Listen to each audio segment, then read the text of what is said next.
our food system is extremely vulnerable to the impacts of climate change. So the way we're farming is producing a situation that will undermine our ability to farm. Unsustainable agriculture is agriculture that we can't keep doing because it's not going to produce food indefinitely. We then have to rethink our economy and what we're willing to sacrifice to our economy, knowing that God has a stake, God has an interest in whether polar bears have an iceberg to sit on. God cares about that.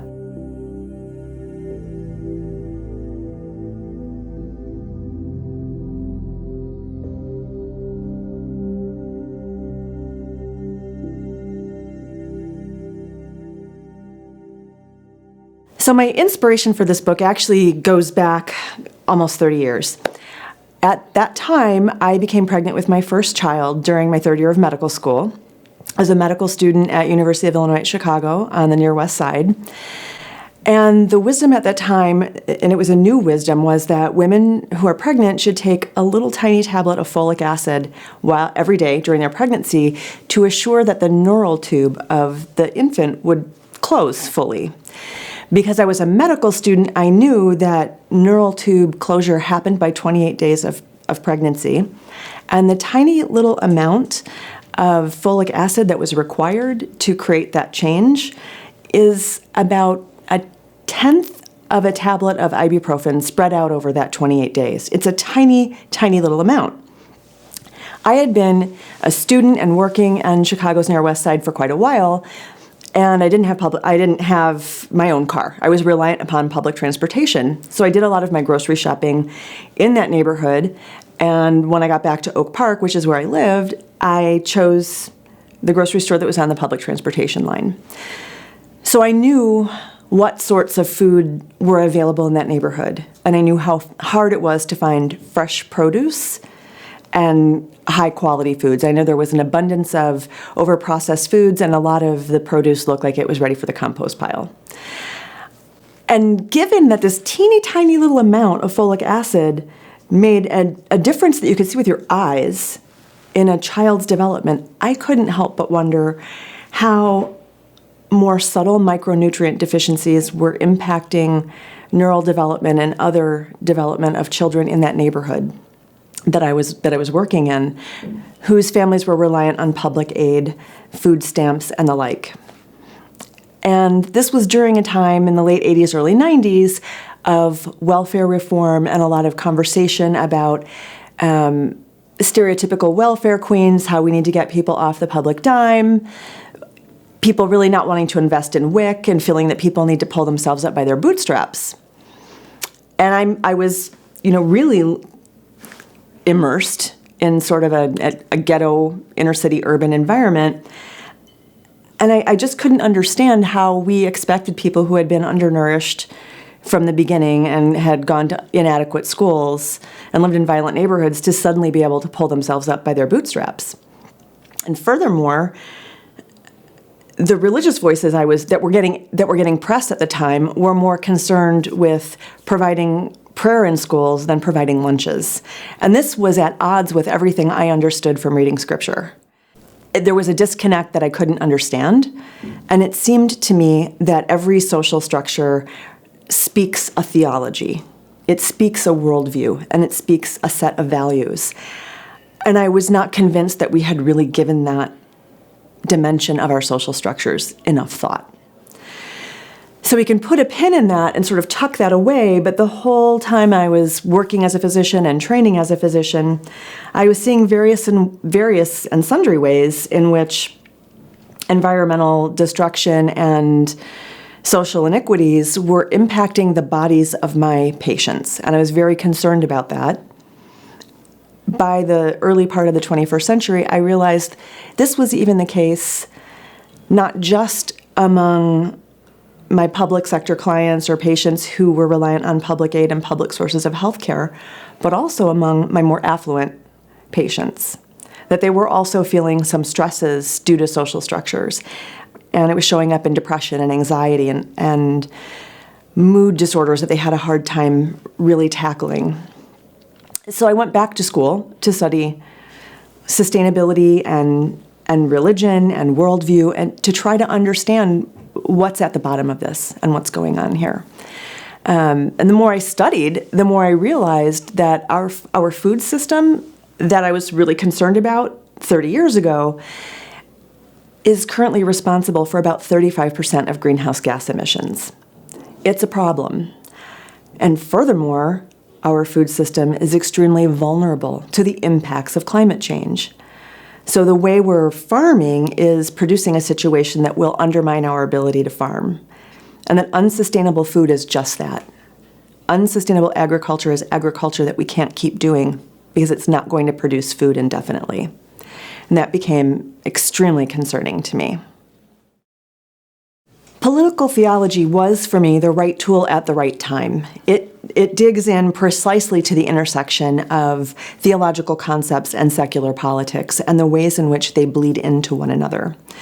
A famous political theologian, Carl Schmitt, once wrote something along the lines of, all contemporary theories of the state are secularized theological concepts, sort of hitting on exactly what I was picking up on. His focus became the concept of sovereignty, which was originally a theological concept that has become secularized and undergirds the nation state. As I did my studies, I learned that the secularization of the concept of sovereignty, its extraction from a theological realm into the political realm, coincided with global food trade, so global trade in spices and other agricultural products at the outset of the colonial era about 500 years ago. This concept became important in the political realm because it legitimated a king's right to rule a bounded territory, and therefore extend those boundaries or name those boundaries as a distant colony from which it became acceptable to extract agricultural resources and other resources and extract that wealth and bring it back to the central part of a kingdom. Anthropologist Akhil Gupta has noted not only was there a historical connection between the concept of sovereignty becoming secularized and moving into the political realm, but the way that concept operated was so as to enable an asymmetrical flow of goods, power, and resources from a distant land to the central kingdom. And because of that, it enabled the nation-state project to make its merry way and to go on to fulfillment, as we are very close to having happen right now. Coincidentally or unfortunately, the transition from the monarchies to a nation-state situation have resulted in a transnational global agriculture and transnational global trade that is now finding itself at odds with the nation-state process. So now it appears that the concept of sovereignty is a little bit of sand in the machinery of asymmetrical flows of goods and services. So the crisis of sovereignty and the crisis of the nation-state has been written about by many political theologians ever since the 9/11 attacks on the World Trade Center.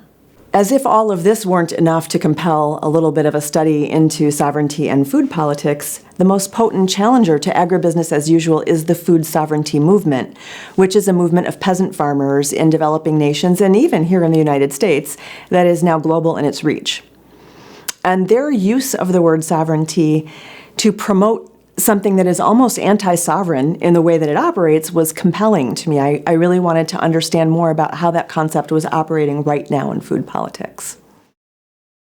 Many political theologians find themselves wearying of this conversation between Schmitt and Benjamin, and they would like to think sovereignty otherwise. They want to create new models of sovereignty, which is not a terrible idea. However, I find their conversation compelling because they wrote during interwar Germany, so between World War I and World War II, when Germany was facing a pretty significant economic depression, resources were scarce, there was a lot of political upheaval, people had lost faith, generally speaking, in liberal democracy and its ability to contain chaos. World War I was traumatic for most Europeans. I believe people surprised themselves with how horrific that war actually was. So during this period of unrest and chaos, what occurred was a polarization of the populace. Those on the right called for a strong sovereignty and strong national boundaries, and could be exemplified, for example, in those who supported the Nazi movement and those who supported Mussolini. Those on the left felt that government itself was the problem, and they wanted to undo the governmental structures that were in existence. And the Bolshevik movement would be representative of those people. And I believe that any situation of scarcity or chaos could potentially result in that polarization, and I think that's what's happening in our political milieu now. Transnational capitalism has resulted in many layers of chaos, economically, ecologically, and politically, and we find ourselves polarized. And this is not just in the United States of America. This is worldwide. We have those calling for strong sovereignty and what we might see as sort of a regressive politics, and we have others who want to dismantle the political structures that are in existence and are out protesting. What I think Schmitt and Benjamin offer us is a view of what is at stake in these conversations.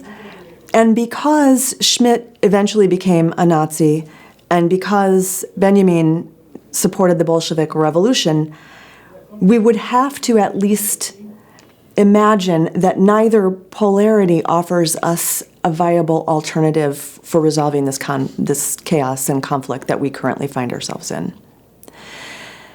So the finer points of their conversation become very important for us to understand so that we might find a way to wrestle with the extremes that are currently active and create a new pathway forward. It doesn't appear that we will see an end to chaos, particularly as climate emergencies will likely become more and more frequent, and they will impact access to natural resources and food. It will be important for us to develop new models of God and new models of politics that allow us to engage with that chaos and that conflict more creatively and productively. In terms of food politics, most people don't pay very much attention to food politics. The major piece of legislation that determines what foods get grown and how they get grown is the Farm Bill.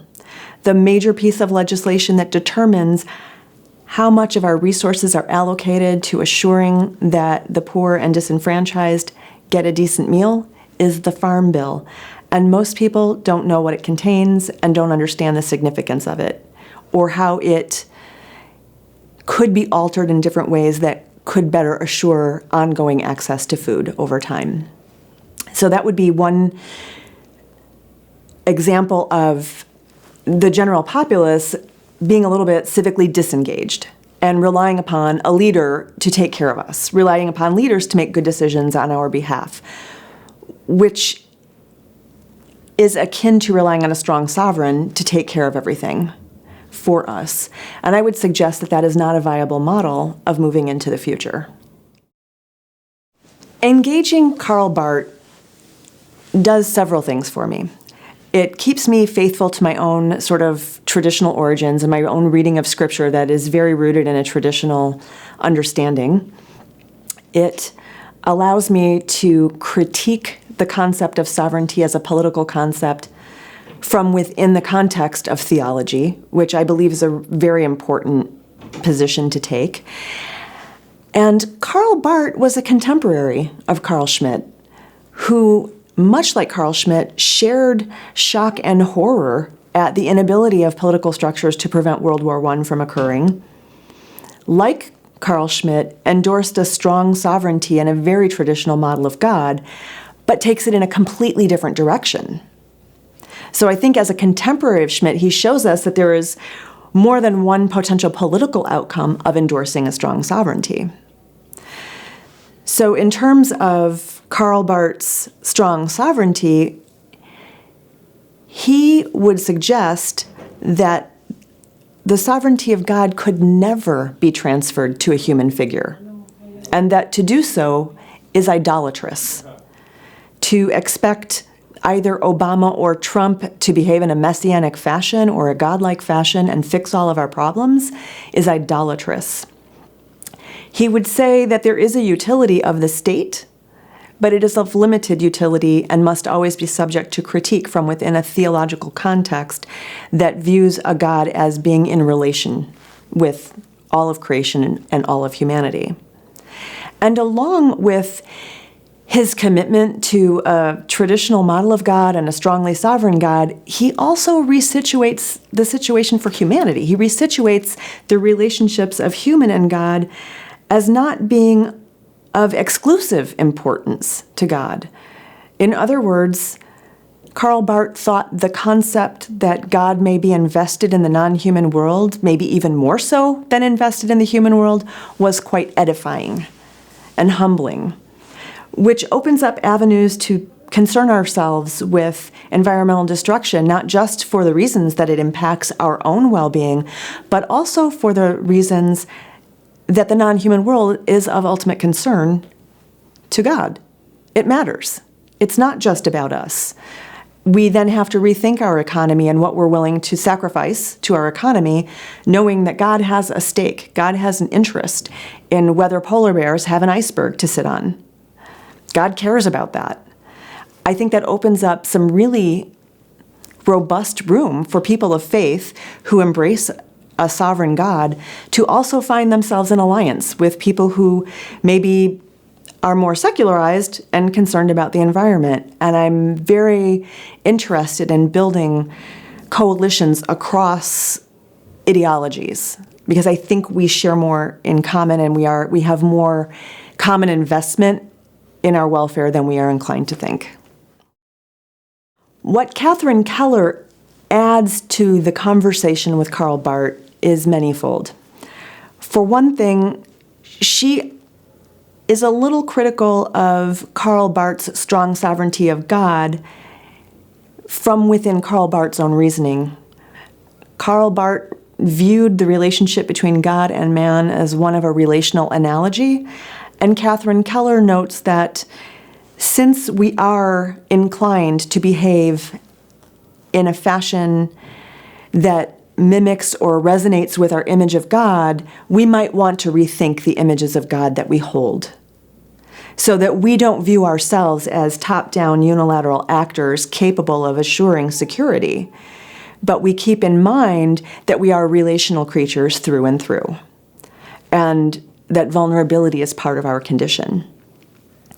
The other piece that she adds that I find quite touching, just as a human being, not to mention academically invigorating, is that she really objects to Barth's concept of God as unconditioned by human reality, that God is in charge. God has ultimate ability to determine outcomes and is not conditioned by us.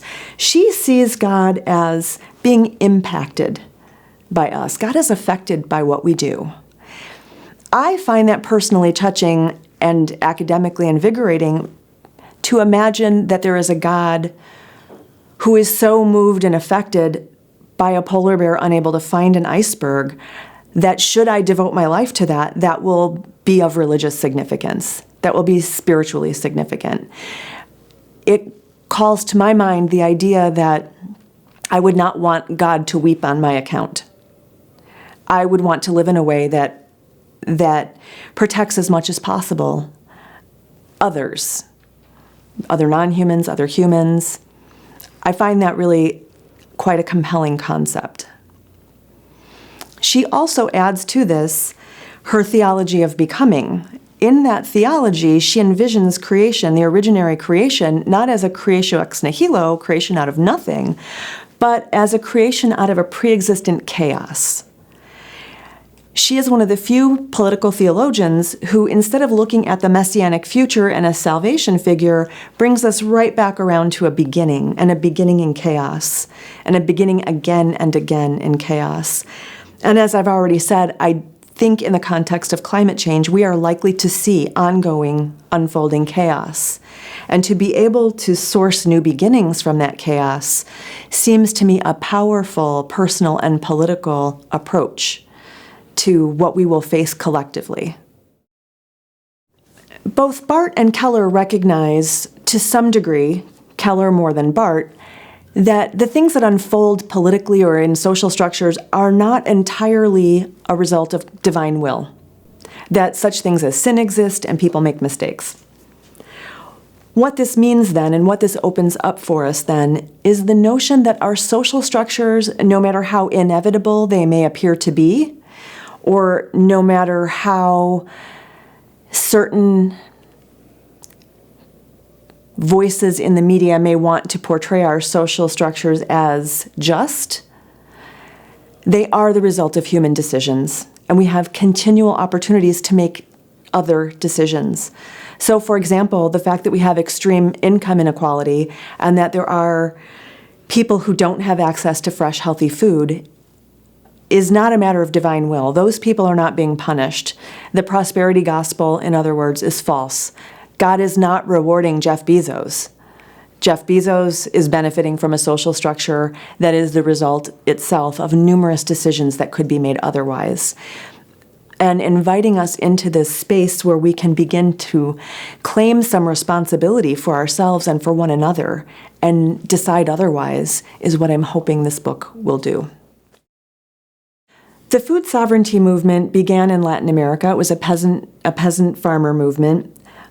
The peasant farmers involved in the food sovereignty movement were motivated to become politically active because transnational global agriculture had been given an entryway into their agricultural practices and became the dominant agricultural practice. So during the late 1980s and the 90s, as developing nations were having their debt restructured in structural adjustment programs, multilateral agents such as the World Bank, International Monetary Fund, etc., imposed upon developing nations the criteria that agricultural land be reoriented toward cash crops rather than subsistence crops. Cash crops are high input crops that require a lot of capital up front for equipment, special fertilizers, special seeds that are patented that farmers are not permitted to save and reuse. They must buy every year. This resulted in widespread dispossession of land on the part of peasant farmers who no longer had land to farm for themselves. It also meant that there was less food available for consumption being produced in those countries. Simultaneous to that was the imposition of austerity measures. What austerity measures are is a limitation on a government's ability to provide food relief for its poorest citizens. So essentially, it is the cutting of food stamps. So local consumers had less buying power at the same exact time that there was less food available on the market. Peasant farmers weren't able to sell the food that they were producing, and larger agribusiness and larger conglomerate farmers were able to take over that land.